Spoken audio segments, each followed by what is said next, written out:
Hi, everybody. Welcome back to Bible in a Year. My name is Natalie, and today we are on day 281. Welcome to the channel. I am so happy that you're here today. We are having another heat wave, so it is really hot in this apartment.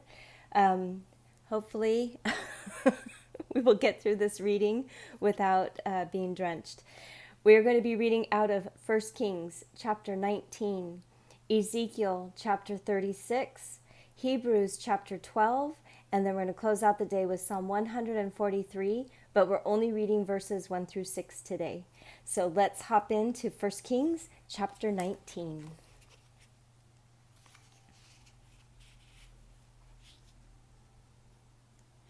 Ahab told Jezebel all that Elijah had done and how he had killed all the prophets with the sword.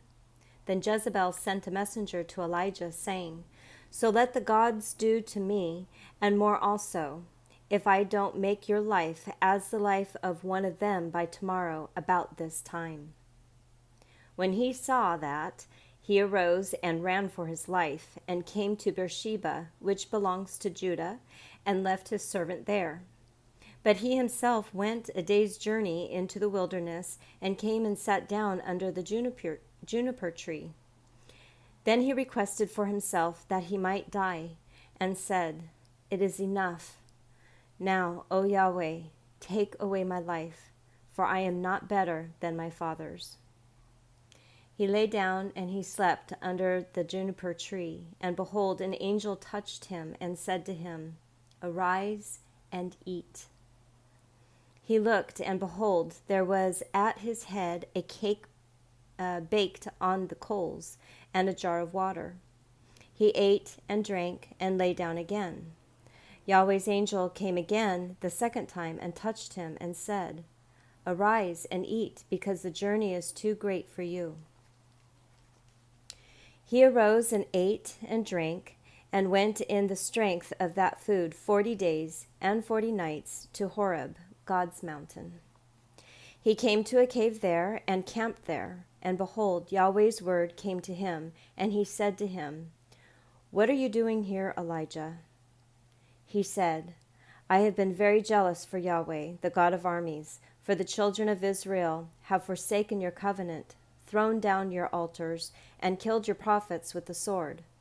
I, even I only, am left, and they seek my life to take it away." He said, "Go out and stand on the mountain before Yahweh."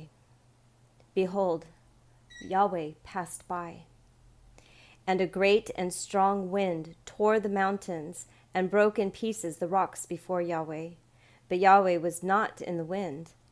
After the wind there was an earthquake, but Yahweh was not in the earthquake. After the earthquake a fire passed, but Yahweh was not in the fire. After the fire, there was a still, small voice. When Elijah heard it, he wrapped his face in the mantle, went out, and stood in the entrance of the cave. Behold, a voice came to him and said, "What are you doing here, Elijah?"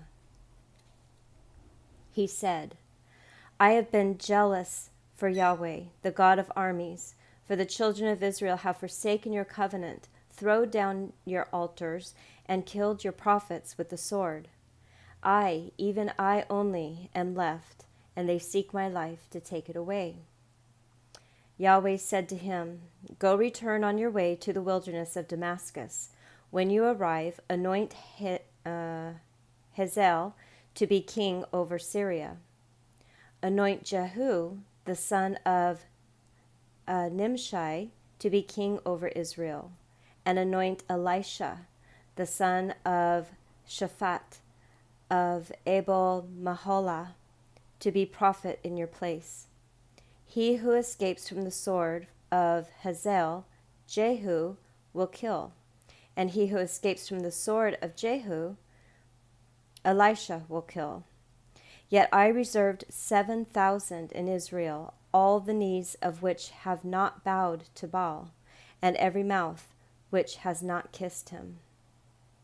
So he departed from there and found Elisha, the son of Shaphat, who was plowing with 12 yoke of oxen before him, and he with the 12th. Elijah went over to him and put his mantle on him. Elisha left the oxen and ran after Elijah and said, "Let me please kiss my father and my mother, and then I will follow you." He said to him, "Go back again, for what have I done to you?" He returned from following him and took the yoke of oxen, killed them, and boiled their meat with the oxen's equipment, and gave to the people. And they ate. Then he arose and went after Elijah and served him.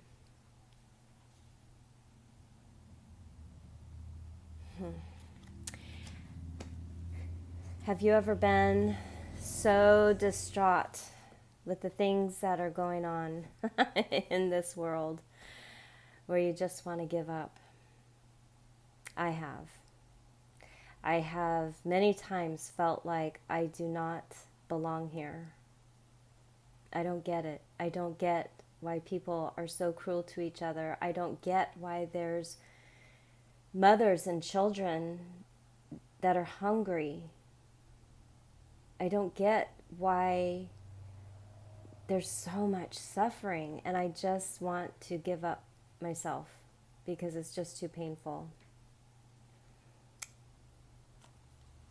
But we must continue on, because as we read a couple days ago in Psalms, the Lord has our days numbered. He knows. Ezekiel chapter 36. You, son of man, prophesy to the mountains of Israel and say, "You mountains of Israel, hear Yahweh's word. The Lord Yahweh says, because the enemy has said against you, 'Aha!' and 'The ancient high places are ours in possession.'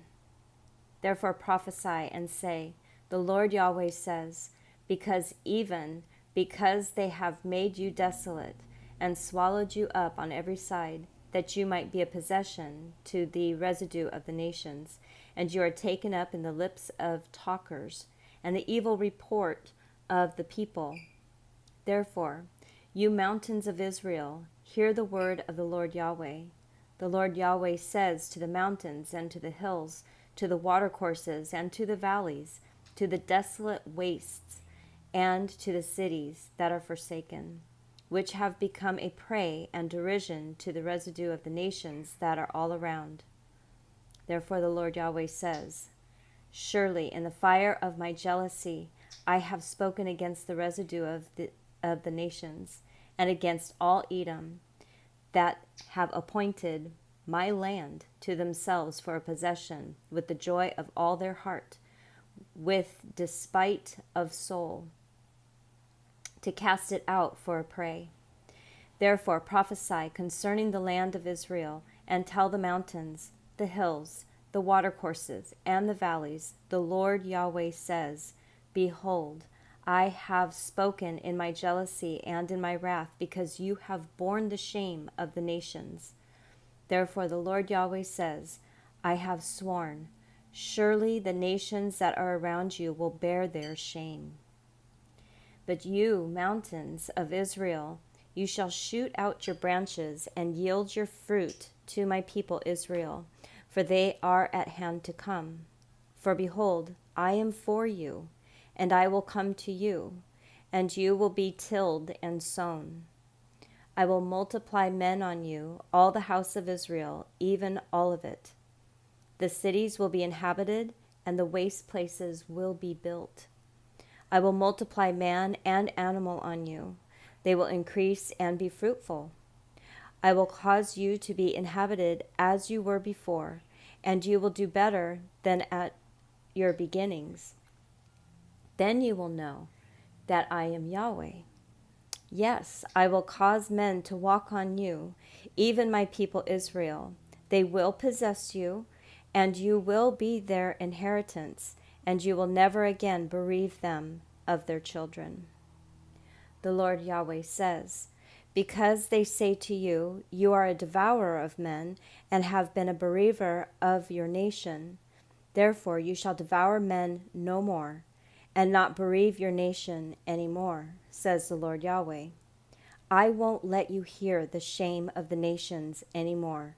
You won't bear the reproach of the peoples any more, and you won't cause your nation to stumble any more, says the Lord Yahweh. Moreover, Yahweh's word came to me, saying, Son of man, when the house of Israel lived in their own land, they defiled it by their ways and by their deeds. Their way before me was as the uncleanness of a woman in her impurity. Therefore I poured out my wrath on them for the blood which they had poured out on the land, and because they had defiled it with their idols. I scattered them among the nations, and they were dispersed through the countries. I judged them according to their way and according to their deeds.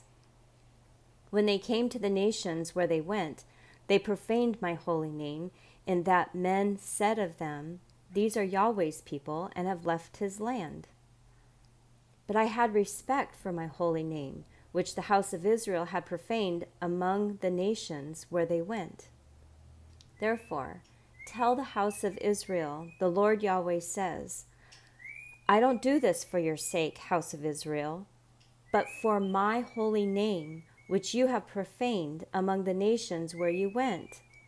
I will sanctify my great name, which has been profaned among the nations, which you have profaned among them. Then the nations will know that I am Yahweh, says the Lord Yahweh, when I am proven holy in you before their eyes. For I will take you from among the nations and gather you out of all the countries, and will bring you into your own land. I will sprinkle clean water on you, and you will be clean. I will cleanse you from all your filthiness and from all your idols. I will also give you a new heart, and I will put a new spirit within you. I will take away the stony heart out of your flesh, and I will give you a heart of flesh. I will put my spirit within you and cause you to walk in my statutes. You will keep my ordinances and do them. You will dwell in the land that I gave to your fathers. You will be my people, and I will be your God. I will save you from all your uncleanliness. I will call for the grain and will multiply it, and lay no famine on you. I will multiply the fruit of the tree and the increase of the field, that you may receive no more the reproach of famine among the nations. Then you will remember your evil ways and your deeds that were not good, and you will loathe yourselves in your own sight for your iniquities and for your abominations. I don't do this for your sake, says the Lord Yahweh. Let it be known to you. Be ashamed and be confounded for your ways, house of Israel. The Lord Yahweh says, In the day that I cleanse you from all your iniquities, I will cause the cities to be inhabited, and the waste places will be built. The land that was desolate will be tilled instead of being a desolation in the sight of all who passed by. They will say, This land that was desolate has become like the Garden of Eden. The waste, desolate, and ruined cities are fortified and inhabited. Then the nations that are left around you will know that I, Yahweh, have built the ruined places and planted that which was desolate. I, Yahweh, have spoken it, and I will do it. The Lord Yahweh says, For this, moreover, I will be inquired. I'm going to start that over. Verse 37. The Lord Yahweh says, For this, moreover, I will be inquired of by the house of Israel to do it for them. I will increase them with men like a flock, as the flock for sacrifice, as the flock of Jerusalem in her appointed feasts.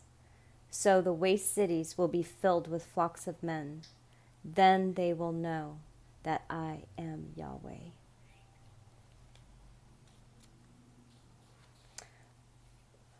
I like that prophecy.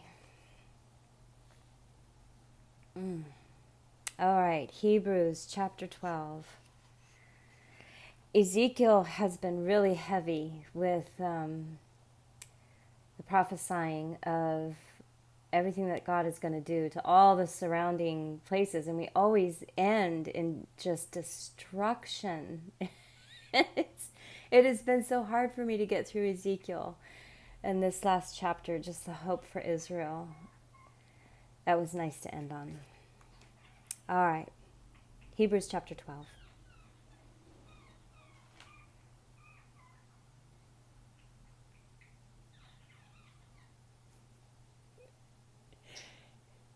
Therefore, let's also, seeing we are surrounded by so great a cloud of witnesses, lay aside every weight and the sin which is easily entangles us, and let's run with perseverance the race that is set before us, looking to Jesus, the author and perfecter of faith, who for joy that was set before him endured the cross, despising its shame, and has sat down at the right hand of the throne of God. For consider him who has endured such contradiction of sinners against himself, that you don't grow weary, fainting in your souls. You have not yet resisted to blood, striving against sin. You have forgotten the exhortation which reasons with you as with children. My son, don't take lightly the chastening of the Lord, nor faint when you are reproved by him. For whom the Lord loves, he disciplines and chastises every son whom he receives. It is for discipline that you endure. God deals with you as with children. For what son is there whom his father doesn't discipline? But if you are without discipline, of which all have been made partakers, then you are illegitimate and not children. Furthermore, we had the fathers of our flesh to chasten us, and we paid them respect. Shall we not much rather be in subjection to the Father of spirits and live? For they indeed for a few days disciplined us as seemed good to them, but he for our profit, that we may be partakers of his holiness. All chastening seems for the present to be not joyous, but grievous. Yet afterward it yields the peaceful fruit of righteousness to those who have been trained by it. Therefore, lift up the hands that hang down and the feeble knees, and make straight paths for your feet, so what is lame may not be dislocated, but rather be healed.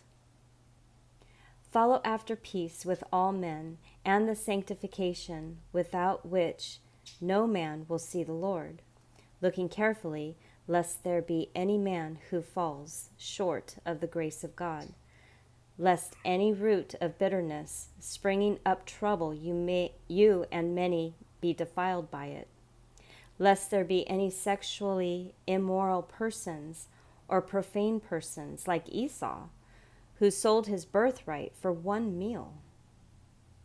For you know that even when he afterward desired to inherit the blessing, he was rejected, for he found no place for a change of mind, though he sought it diligently with tears.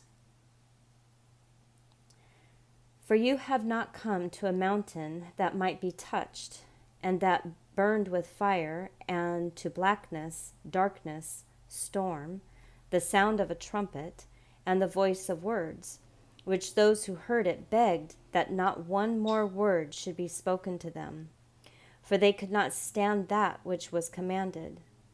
If even an animal touches the mountain, it shall be stoned. So fearful was the appearance that Moses said, I am terrified and trembling. But you have come to a Mount Zion, and to the city of the living God, the heavenly Jerusalem, and to innumerable multitudes of angels, to the festival, gathering, and assembly of the firstborn who are enrolled in heaven, to God the judge of all, to the spirits of just men made perfect, to Jesus, the mediator of a new covenant, and to the blood of sprinkling that speaks better than that of Abel. See that you don't refuse him who speaks, for if they didn't escape when they refused him who warned. I need to start that over. Sorry, it was a split. Verse 25. See that you don't refuse him who speaks. For if they didn't escape when they refused him who warned on the earth, how much more will we not escape who turned away from him who warns from heaven, whose voice shook the earth then? But now he has promised, saying, Yet once more I will shake not only the earth, but also the heavens. This phrase, yet once more, signifies the removing of those things that are shaken as of things that have been made, that those things which are not shaken may remain. Therefore, receiving a kingdom that can't be shaken, let's have grace through which we serve God acceptably, with reverence and awe, for our God is a consuming fire.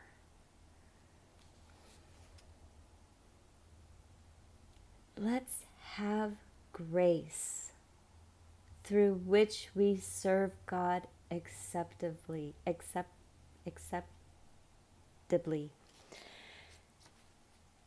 Again, it goes back to our relationship with him.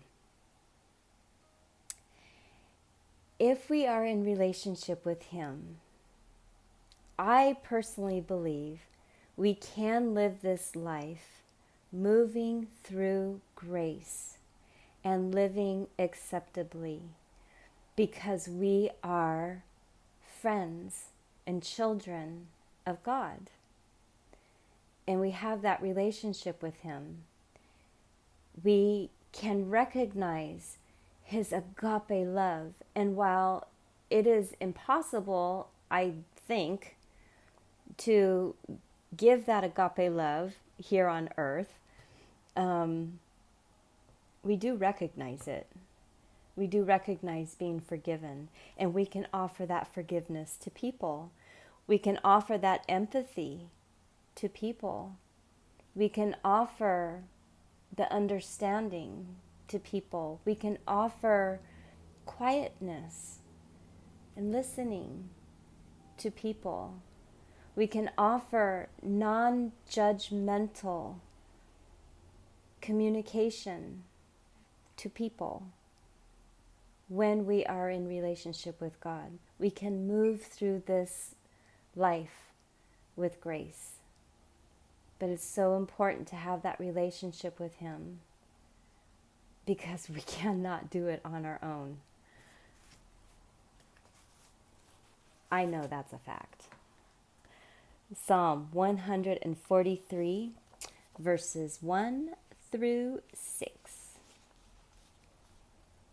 This is a psalm by David. Hear my prayer, Yahweh. Listen to my petitions. In your faithfulness and righteousness, relieve me. Don't enter into judgment with your servant, for in your sight no man living is righteous. For the enemy pursues my soul. He has struck my life down to the ground. He has made me live in dark places as those who have been long dead. Therefore my spirit is overwhelmed within me. My heart within me is desolate. I remember the days of old. I meditate on all your doings. I contemplate the work of your hands. I spread out my hands to you. My soul thirsts for you like a parched land. My soul thirsts for you like a parched land.